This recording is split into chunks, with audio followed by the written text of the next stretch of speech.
Hello friends, இன்றைக்கி lunch பாக்ஸுக்கு சாம்பார் சாதமும் புடலங்காய் முட்டை பொரியலும் எப்படி செய்கிறதுன்னு பார்ப்போம் வாங்க. புடலங்காய் முட்டை பொரியல் செய்கிறதுக்கு புடலங்காயை நல்லா தோல் சீச்சிட்டு நைஸாக வெட்டி வச்சுக்கோங்க. அது அப்போ தான் நல்லா சீக்கிரம் வேகும், சாப்பிட்றதுக்கும் நல்லா சாஃப்டாக இருக்கும். இது பார்த்திங்களா, தோல் சீச்சு நைஸாக அப்படி வெட்டி வச்சுக்கிறணும். வெட்டி வச்சுக்கிட்டு அடுப்பில் கடாயை வச்சு எண்ணெய் ஊற்றி எண்ணெய் காஞ்சதும் கடுகு, உளுந்தம்பருப்பு, சீரகம், கருவேப்பிலை வேணால் போட்டுக்கோங்க, பச்சை மிளகா 2 போட்டுக்கோங்க.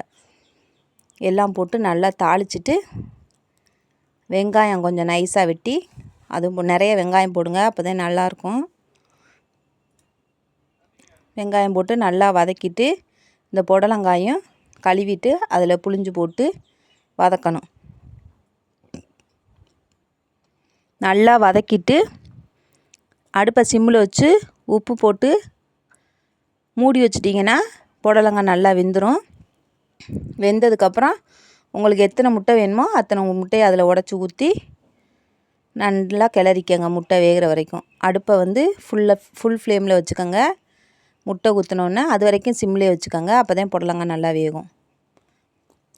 உப்பு போட்டாச்சு. கடைசியில் கொஞ்சம் பெப்பர் தூள் போட்டுக்கோங்க. மஞ்சத்தூள் கொஞ்சம், பெப்பர் தூள் கொஞ்சம், உப்பு கொஞ்சம்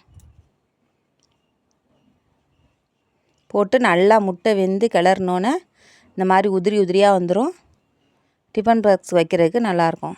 ஓகே, பாய் ஃப்ரெண்ட்ஸ்.